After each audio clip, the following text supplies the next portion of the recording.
rolling. So this is Furby. He has not been lunged before, so he has no preconceived notions of what we're fixing to do, nor does he cross tarps or has he ever been asked to do obstacles like that. He is a high-class performance heel horse owned by the videographer, Colleen Logan, and so we're just going to see how he does and what he does, and I don't know. Okay, let's try. First of all, I want you to know I'm only going to use this stick. We're calling it a stick, not a whip, as an extension of my hand, and not as discipline, but just pressure. So he won't know at first what I'm asking of him. So I'm just asking him to move.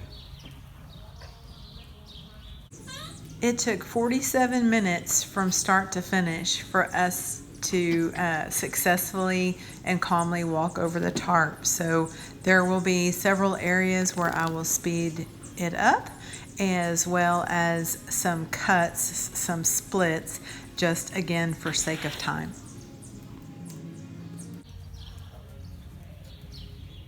Try to keep the pressure real light and consistent. He doesn't know what I'm asking of him, so I'm just asking quietly.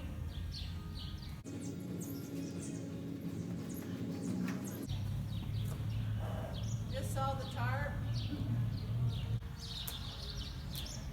He keeps searching out me as his relief.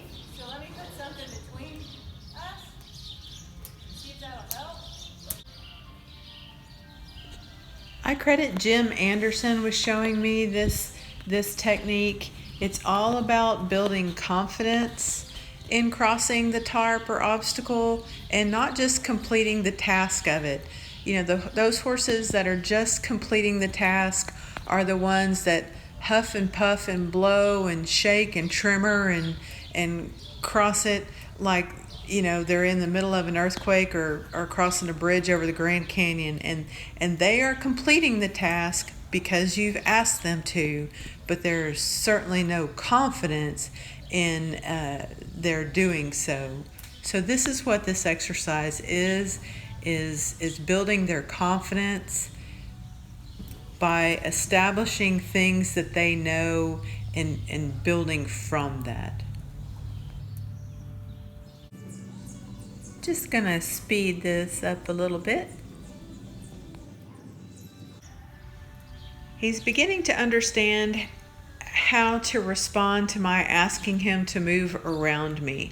So I'm gonna go ahead and get the barrel and put it between the horse and me, and not only as a physical barrier, because as I push him or ask him to move closer to the tarp, it becomes a physical barrier that he won't run over me, hopefully. If he runs over anything, he'll run over the barrel.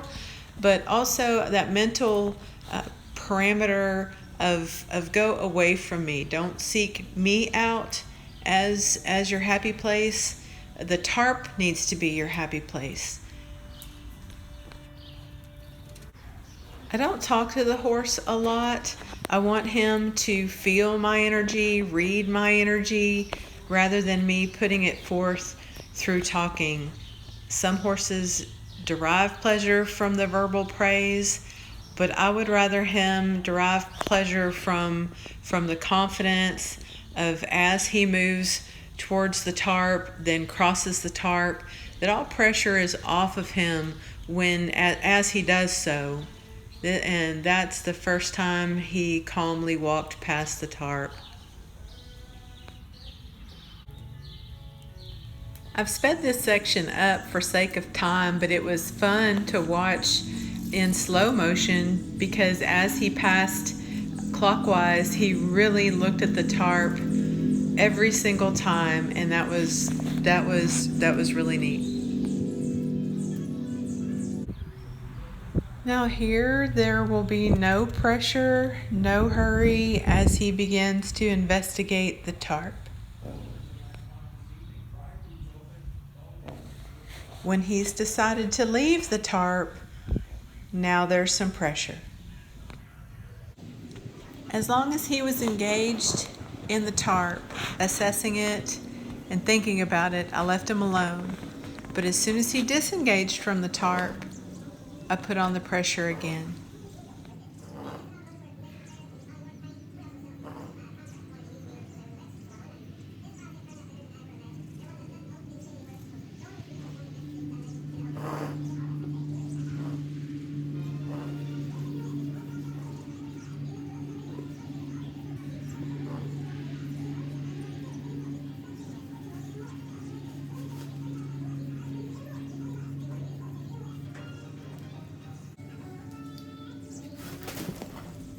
So right then, one of those land sharks decided to surface, but just continue through the motions, not being reactive, not adding energy to the situation, just continuing with back to what you know. Let's go to what you know, what makes you feel confident and comfortable.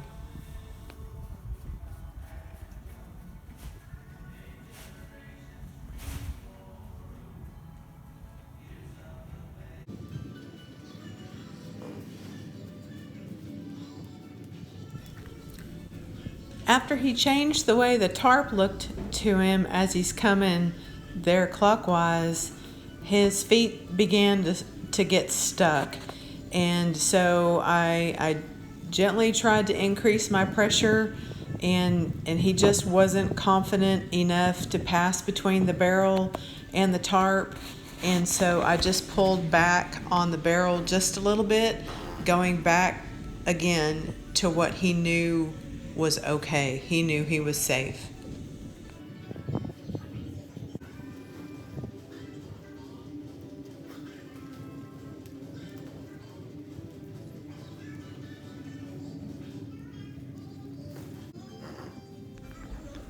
You can hear the gears grinding upstairs with him figuring out that it's all okay.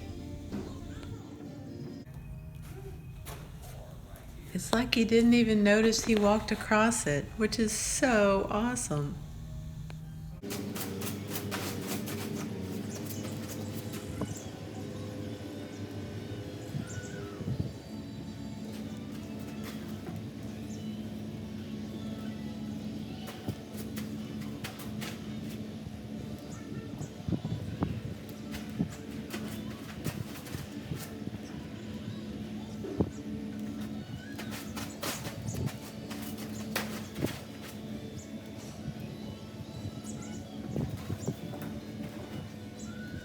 And you'll notice my poor, unsafe rope handling skills coming up in just a second.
Taz, come here. Taz.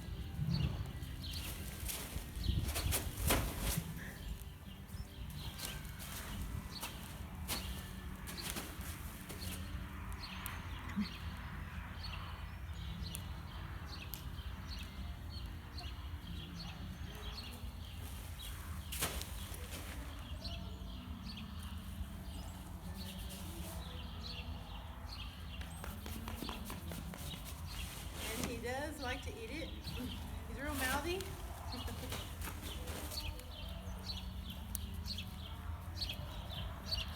Don't ever want to punish that, but don't also want him to tear the chocolate apart.